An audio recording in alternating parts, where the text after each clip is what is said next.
What's going on, guys, and welcome back to another video, and welcome to your stimulus package update and daily news report for Tuesday, January 4th. We actually have a bunch of stuff to get to today, so first off, thank you guys for watching. If you enjoy these videos, please do me a favor, go ahead and hit that like button. But let's get right into it. So in early December, Senate Majority Leader Chuck Schumer stated that he would have the Build Back Better Act on the floor of the Senate for a vote as soon as possible. Many thought this would most likely happen in the early part of January. However, according to reports this morning, they are now indicating that that is not the case. Instead of putting their effort into the Build Back Better Act, Senate Democrats are actually turning their attention more towards the voting rights bill, and that's creating a big change. They're also going to do the voting rights bill and possibly change the filibuster rules. That is their plan as of right now. According to Democratic aides, though, one said, and I quote, "The Build Back Better Act is so in the tank, it's hard to imagine a world where we go back to where the bill was before." And a few others stated, the Build Back Better Act probably won't even be ready to come to the floor until possibly March or even later.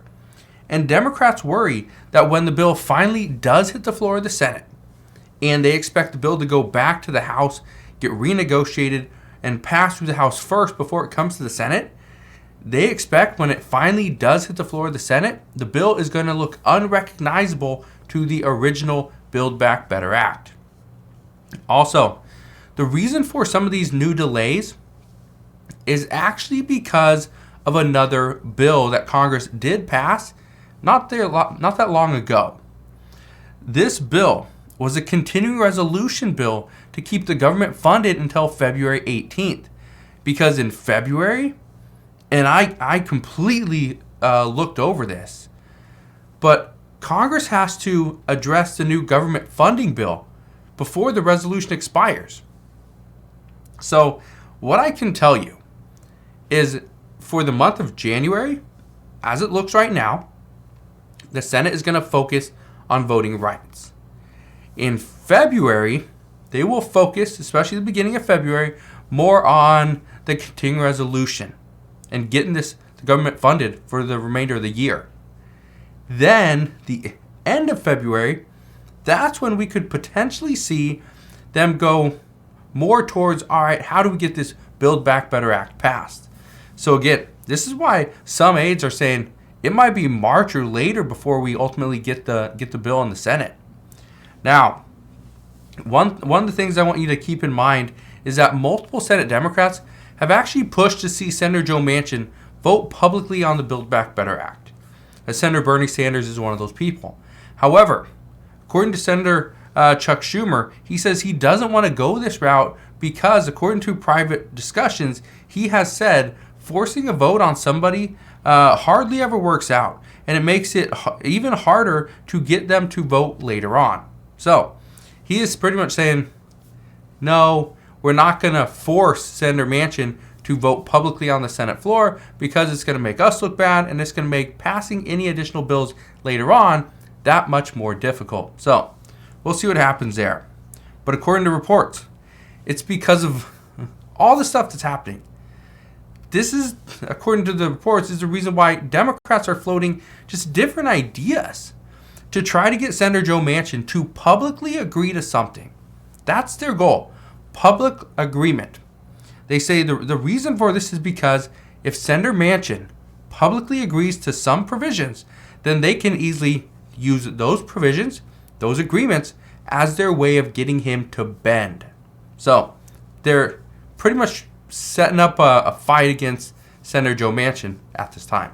But again, this could take some time. This is not going to happen immediately. It's going to take a little bit of time to even do. But let's talk about the N95 and KN95 masks, because we've been getting a lot of reports on these. A lot of people have been asking me, what if I can't find a N95 or a KN95 mask? What do I do? They're sold out where I live. And experts are saying that in some areas of the country, it's very difficult to find these types of masks in stock because a lot of companies are buying them. Hospitals are obviously getting their supply, clinics and all that, right? We got testing centers that are using up a lot of these masks. So some are saying, what do we do? Well, everyone says Americans should stop wearing the single or double layer cloth masks because they're not actually helping. The experts say that you need to have at least 3 layers of protection between you and somebody else. Now, it doesn't mean if both people are wearing a double layer mask that that's going to work, because the particles still can go through the mask. What they're saying is double up on 2-layer masks or triple up, 3 masks if it's only a single layer. So they say at least 2 masks or an N95 or a KN95 mask. Do not get the knockoffs from China that really don't work though. Make sure it's a legitimate N95 or KN95 mask. Now, before I get into the COVID news for today, I first want to give you a little bit of a stock update. Because over the past few weeks, I've done different videos, usually during the middle of the day, to talk about investments or stocks or crypto, or I've done a few shorts as well. But one of the things I've been getting asked is what am I looking into right now? First off, I love companies like Tesla. At $1,200, we could see them drop back down a little bit. So maybe now isn't the best time to buy, but I still love Tesla. Still love Enphase. I think that's a good company. Wynn. Wynn is a company, WYNN.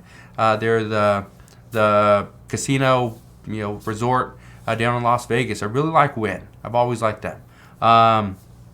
It's not a big play, but I think it's a good company. There's others as well, but one of the things that you need to understand is that we're seeing stocks jump up, also shoot back down right now.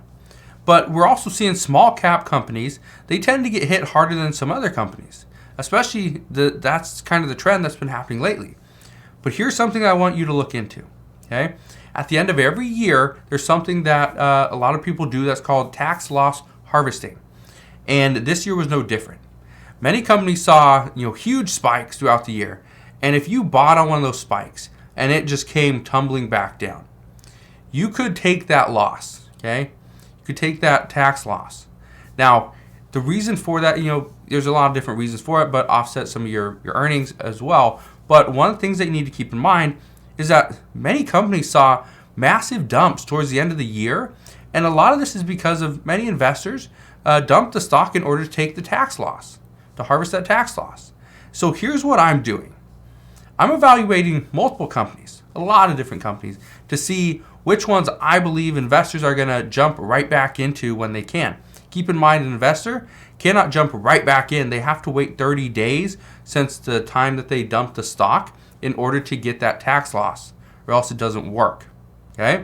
So I'm looking at different companies like Disney. DocuSign is another one that had some pretty big losses towards the end of last year. It wasn't all because of tax harvesting, but I think some was. AMC, I would anticipate a lot of people use the tax loss harvesting at that or for that stock, because I think some people did buy when it was very high. Even Macy's. Even Macy's. Now here's what I want to address. I'm looking at all these different companies. Disney and DocuSign. Those are going to be long holds for me. When Disney really dropped, and especially when DocuSign dropped into the 140s, I was heavily buying that. So Disney as well. These are long holds. I don't plan on buying them and then flipping them in a couple weeks or a month. I'm going to hold them for many years.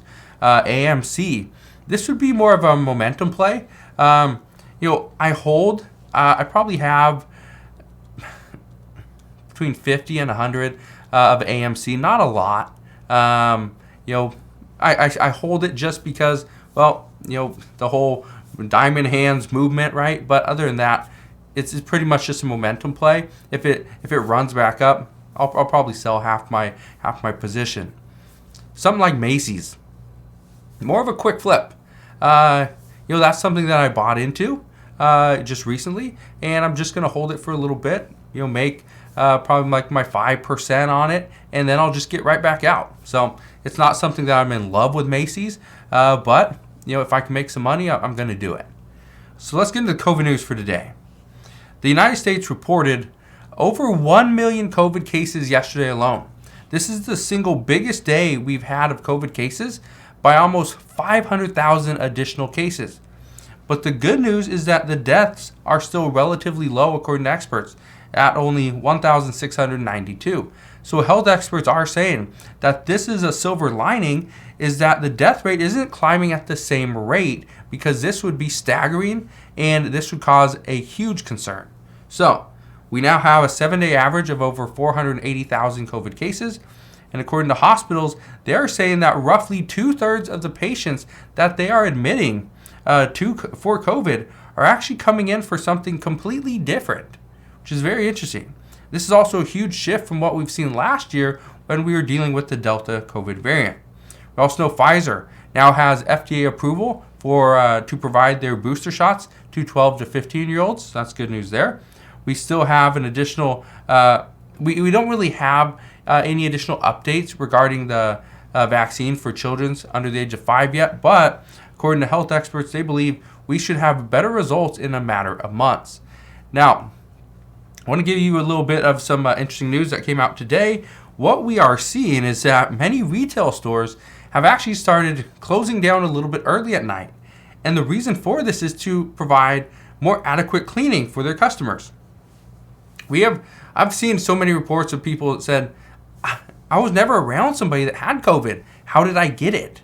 I don't know anybody that has COVID. Where could I have got it? Well, did you go to a store?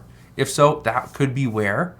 So one of the things we're seeing is many stores are, and we saw this with Walmart in December. They had like 50 or 60 stores that closed down for like 2 to 3 days across the country in order to provide a deep clean for their customers. So I think this is very interesting because we're actually going backwards. So that's what we know at this time. But as always, as I know more, I promise I'll come back on, share all the latest news and updates. Again, I just want to thank you guys for watching. Have a wonderful rest of your day. Consider subscribing, and I'll see you guys on the next one.